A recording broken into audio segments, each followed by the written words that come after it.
Bonjour François Ruffin. Bonjour. Avez-vous manifesté ces derniers jours contre les violences policières? Je me suis rendu hier place de la République, donc oui. En tout cas, je pense que heureusement que les manifestants ici sont mis, parce qu'on a un problème qui traîne dans la durée. Donc il y a tous les épisodes du temps de Macron, ça c'est une évidence, mais même on peut dire que c'est un problème qui traîne dans la durée et que si jamais il n'y avait pas eu les manifestants, jamais il aurait été posé de cette manière-là sur la place publique. Donc on voit l'utilité d'une pression populaire. Est-ce que vous faites le lien par exemple entre ce qui s'est passé récemment aux États-Unis, la mort de George Floyd, et l'affaire Adama Traoré, mort en 2016, durant son arrestation par des gendarmes? L'affaire Adama Traoré, l'affaire Cédric Chouviat, l'affaire Liam Ndiaye, il est évident qu'il y a toute une série d'affaires qui sont pendantes aujourd'hui. Moi, j'avais fait un rapport sur le plaquage ventral il n'y a pas longtemps. D'ailleurs, j'étais venu juste avant le confinement, il me semble, pour vous le présenter. Mais au-delà des techniques d'interpellation, aujourd'hui, le problème, c'est un problème de crise de confiance entre la police et la population. Et ça, je veux dire, le rapport que je rendais, alors d'abord avec des statistiques qui sont évidentes, l'un des pays en Europe où il y a la plus faible confiance entre la police et la population, c'est la France. Vous avez derrière la Bulgarie, l'Ukraine, la Russie, et ainsi de suite. Donc ça veut dire qu'il y a quand même un problème spécifique ici. Et après, moi, ce qui m'intéresse surtout, c'est quelle solution on va apporter pour sortir de ça. Parce qu'il y a des crises cumulées. Il y a une crise dans la durée avec les quartiers populaires. Et ici, à rajouter la crise Gilets jaunes, qui fait que c'est devenu voilà, une crise de confiance endémique. Renaud Dely. Mais vous faites un parallèle, François Ruffin, entre le comportement de la police aux États-Unis et le comportement de la police française? Mais je dis juste qu'il y a des problèmes aujourd'hui dans la police française. Il faut les regarder en face. Il faut regarder les problèmes qu'il y a aujourd'hui dans la police française. Alors, il y a des problèmes sur un certain nombre de violences policières, il faut le dire. Et puis, il y a des problèmes sur l'usage endémique du contrôle d'identité. Mais précisément sur l'affaire Adama Traoré, vous n'avez pas toujours dit ça, François Ruffin. À l'automne 2017, vous expliquiez que vous n'aviez pas de conviction et que vous vouliez mener votre propre enquête. Et certains membres, d'ailleurs, du comité Adama Traoré vous reprochent ces propos. Bon, moi, je veux dire, du coup, j'ai étudié le dossier. Du coup, j'ai étudié le dossier. Et de toute façon, ce qui est flagrant, c'est que dès le départ, il y a une volonté d'occultation sur ce dossier-là, mais sur quasiment tous les dossiers. Moi, j'ai eu, quand j'ai mené mon rapport, j'ai eu en face de moi les collectifs, les familles, mais j'ai eu aussi les syndicats de police, j'ai eu les associations, voilà, j'ai entendu tout le monde. Et ce qui est manifeste, c'est que dans tous les cas, quasiment, quand il y a quelque chose qui apparaît, en fait, pour les gens, la violence policière se double d'une violence judiciaire. C'est-à-dire du sentiment que l'affaire n'est pas traitée normalement. Et voilà ce qui est des problèmes en matière de police, c'est une chose, mais il y a un autre souci, c'est que dans la durée, ça n'est pas traité par la justice. Aujourd'hui, on en est à 4 ans d'instruction dans cette affaire Adama Traoré. Il y a 3 gendarmes qui sont non pas mis en examen, mais placés sous le statut de témoin assisté. Écoutez ce que disait ce matin sur France Info l'avocat de l'un de ces gendarmes, c'est maître Pascal Roulier.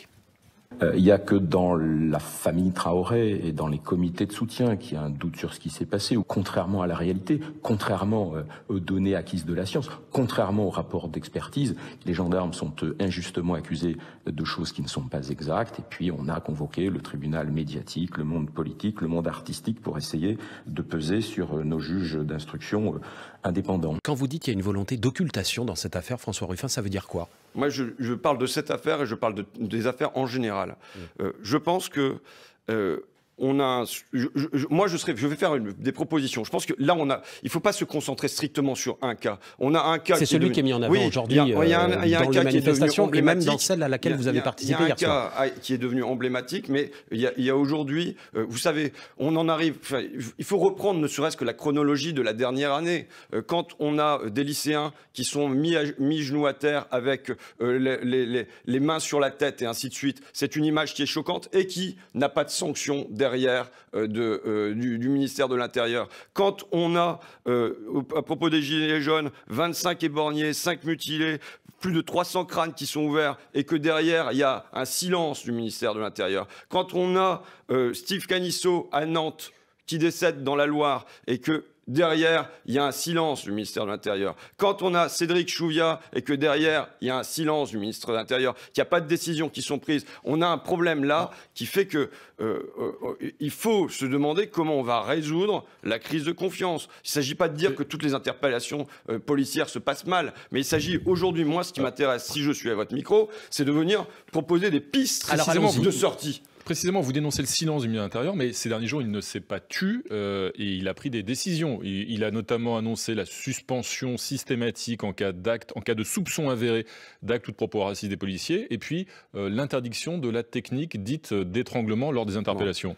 D'abord, je le redis, heureusement qu'il y a les manifestants, parce que sinon, on aurait toujours un ministre de l'Intérieur qui serait silencieux et qui en fait couvrirait la police. Et donc là, il va dans le bon sens, Christophe Castaner ?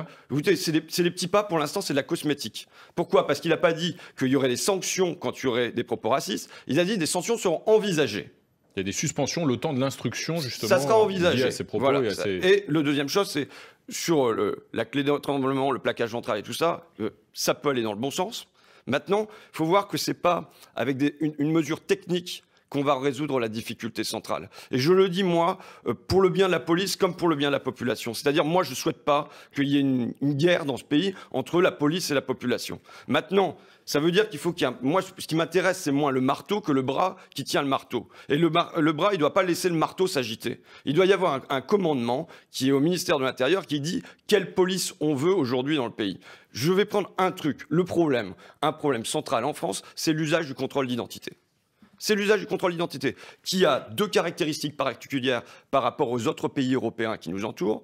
La première caractéristique, c'est un usage massif du contrôle d'identité. Beaucoup plus massif que dans les autres pays, à l'exception de l'Espagne. Vous voulez supprimer les contrôles d'identité ? Non, je n'ai pas dit ça. La deuxième chose, c'est qu'on a des contrôles d'identité qui sont nettement plus ciblés.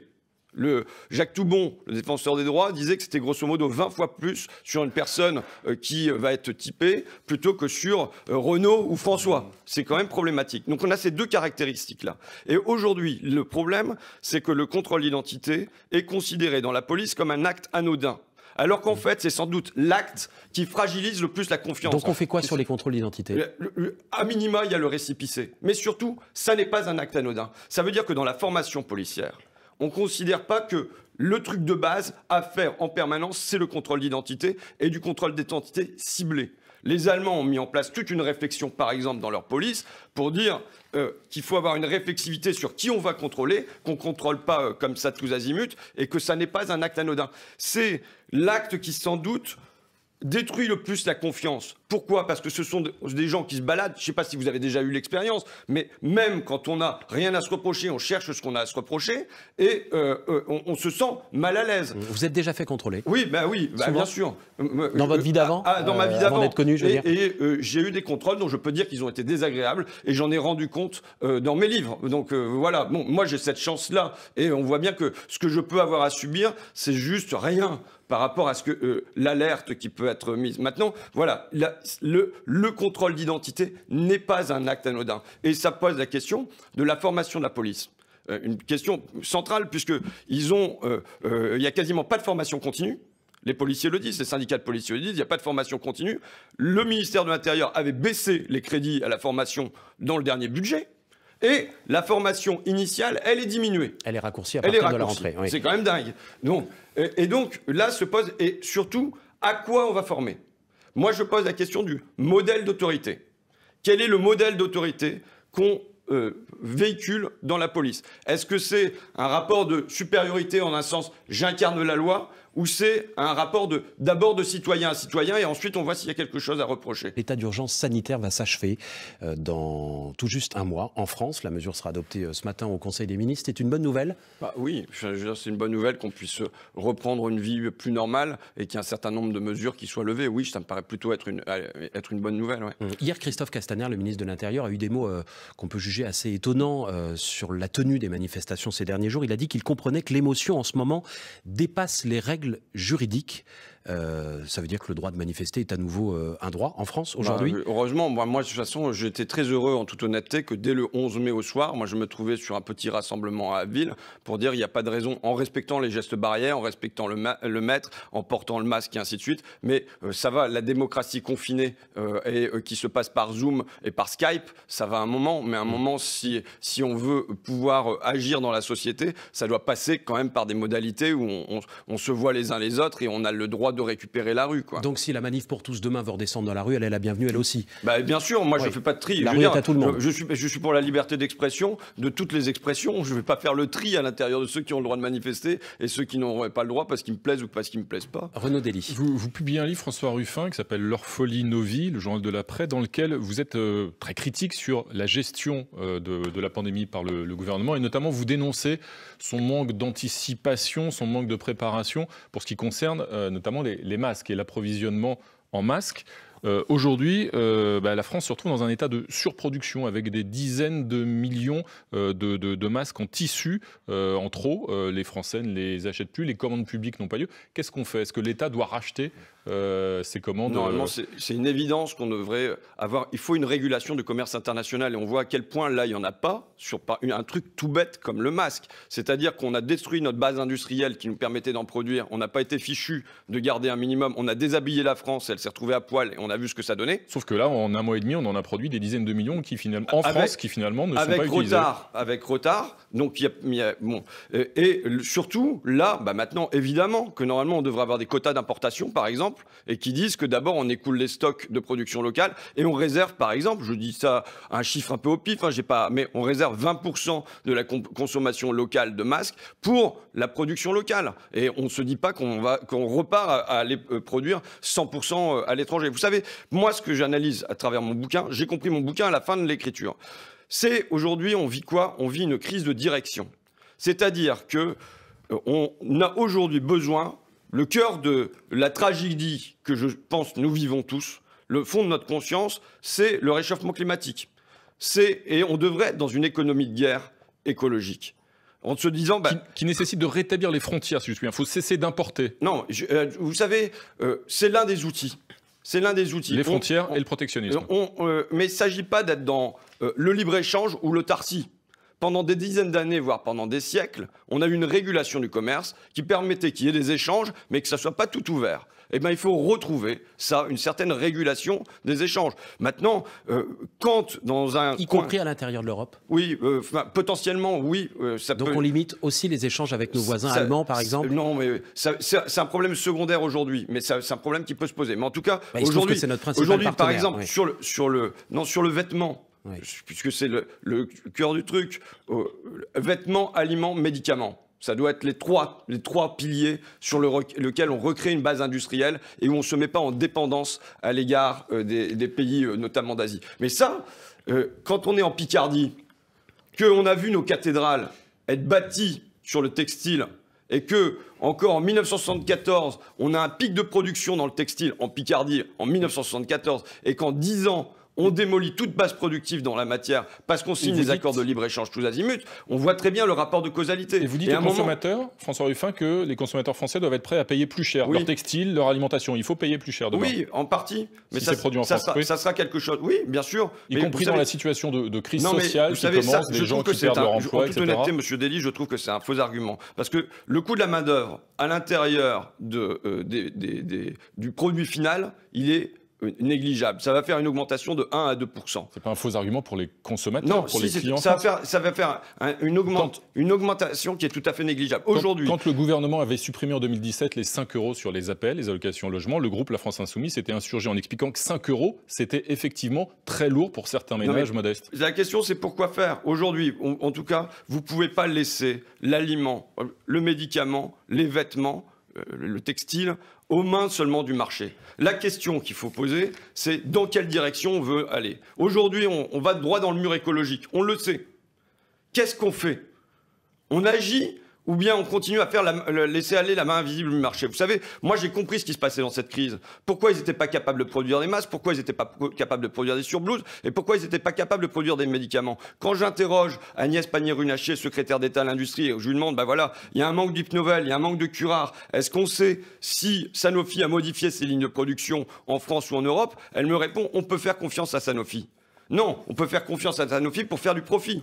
On ne peut pas faire confiance à Sanofi pour connaître les besoins aujourd'hui des hôpitaux français, des patients français, et ainsi de suite. Et donc, à ce moment-là, il faut une économie qui dirige, qui dit vers quoi on a besoin de diriger l'économie, vers quoi on a besoin de diriger les hôpitaux, vers quoi on a besoin de diriger la main-d'œuvre.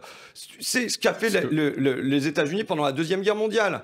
S'ils avaient laissé faire la main invisible du marché, ils n'auraient pas eu de tanks, ils n'auraient pas eu de bombardiers, ils n'auraient pas eu de porte-avions. François Ruffin, dans votre livre, qu'il faut tirer les leçons de la crise et d'abord les leçons environnementales. Est-ce que vous diriez, pardon pour le raccourci, que cette crise vous a rendu un peu plus vert et un peu moins rouge qu'avant? Est-ce que vous êtes en train de basculer? Est-ce que l'urgence écologique prend le pas sur le reste? Vous savez, j'ai publié un bouquin qui s'appelait Il est où le bonheur, où le cœur de ma réflexion était déjà sur la crise écologique. Maintenant, les deux, elles se conjuguent.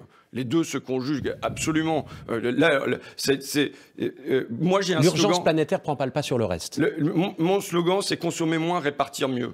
Donc, je sais la nécessité aujourd'hui qu'on ne peut pas vivre comme vit le Français. Maintenant, vous savez, dans notre pays y compris, les 10% les plus riches émettent 8 fois plus de gaz à effet de serre que les 10% les plus pauvres. Donc d'abord, il y a la nécessité d'une égalité, d'un rééquilibrage à l'intérieur même de notre pays pour aller vers des mesures de justice. Les 10% les plus riches, c'est une enquête de l'Observatoire des inégalités publiée hier soir qui nous l'apprend, gagnent en France plus de 3 500 € net après impôt.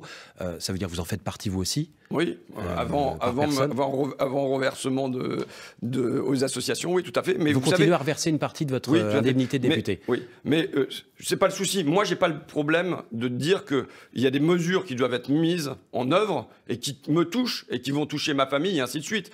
Il y a une nécessité de justice aujourd'hui. Vous savez, là c'est pour les 10%, mais si on prend Challenge, publie un panorama tous les ans, un classement des plus grandes fortunes françaises, en 20 ans, les 500 plus grandes fortunes françaises ont vu leur patrimoine être multiplié par 7. Ce n'est pas le cas des 10%, et c'est encore moins le cas des 10% les plus pauvres. Donc là, on a un tiraillement énorme entre eux, et il va falloir de la volonté. Si on laisse faire le marché, c'est pas vrai que demain, les femmes de ménage qui passent ici à France Info ou qui passent à l'Assemblée nationale, elles seront mieux payées. C'est pas vrai que demain, les auxiliaires de vie sociale qui ont continué à faire le boulot dans la Somme, dans le Vimeux et ainsi de suite, elles seront mieux payées.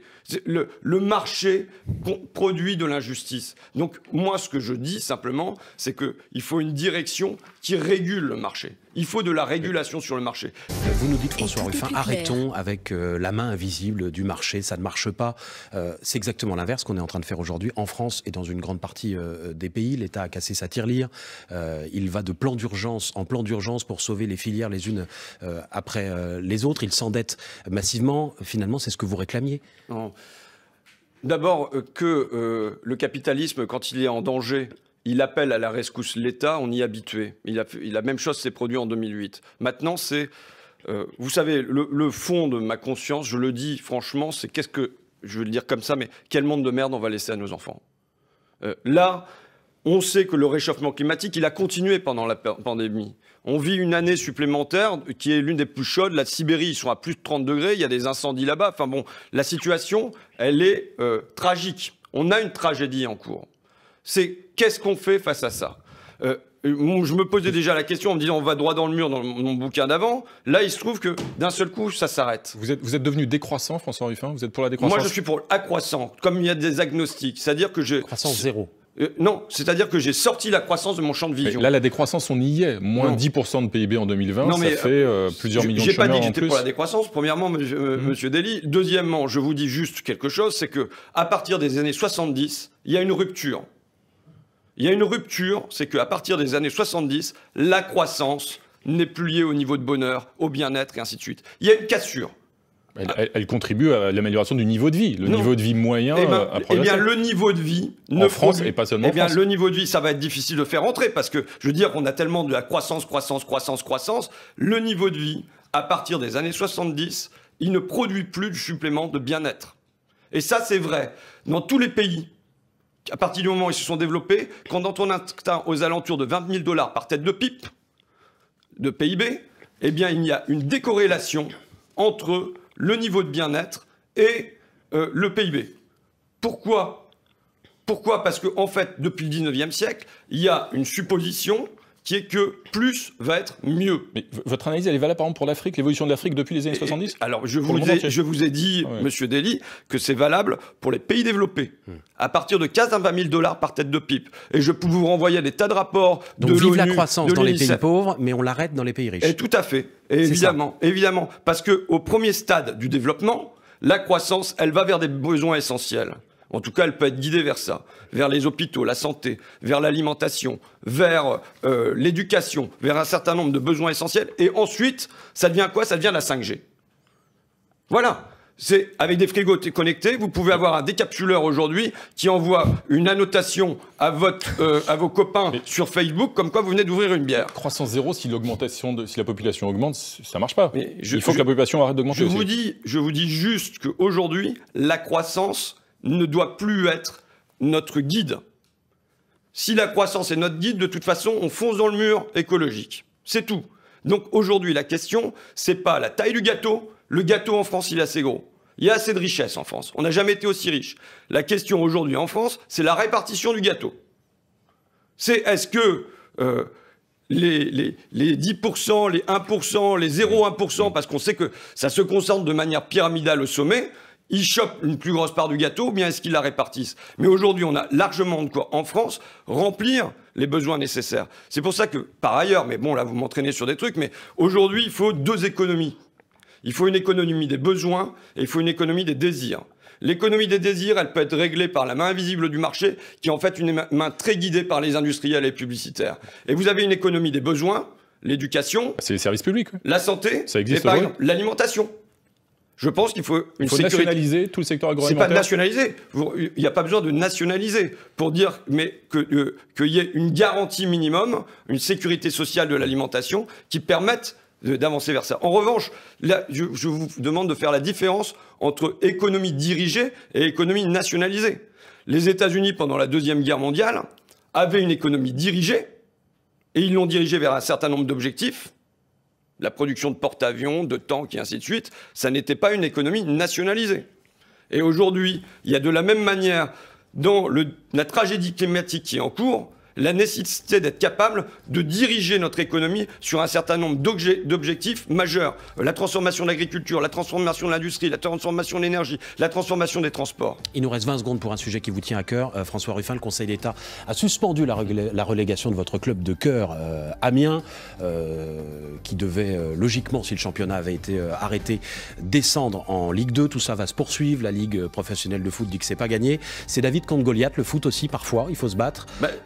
C'est sûr que les petits clubs restent. Là, on sait que c'est pas terminé. Bon, donc j'en appelle moi à la Ligue et à la Fédération pour prendre une décision humaine et guidée justement par les supporters, les clubs et ainsi de suite, et pas guidée par l'argent, parce qu'en fait, on sait que ce qui se passe derrière, c'est une affaire de gros sous. C'est qu'on va devoir se partager le gâteau des droits télé à 22 plutôt qu'à 20. Donc voilà, à un moment là, peut-être qu'on peut ne pas faire dominer l'argent encore une fois dans ce domaine-là non plus. Voilà, je signale que j'avais deux Picards et supporters d'Amiens face à moi. Et j'espère que je vais les voir jouer. Avec Renaud Delivoux aussi. Mon deuxième cœur, mon vrai cœur de cœur depuis l'enfance, c'est Lens. Et j'espère que j'aurai le bonheur à la Ligue. Lens qui a priori devrait monter Amiens-Lens. Voilà, Lens en Ligue 1. Ça semble établi. Je vous laisse tous les deux parler foot si vous voulez. Merci. Dans une minute, il est 9h.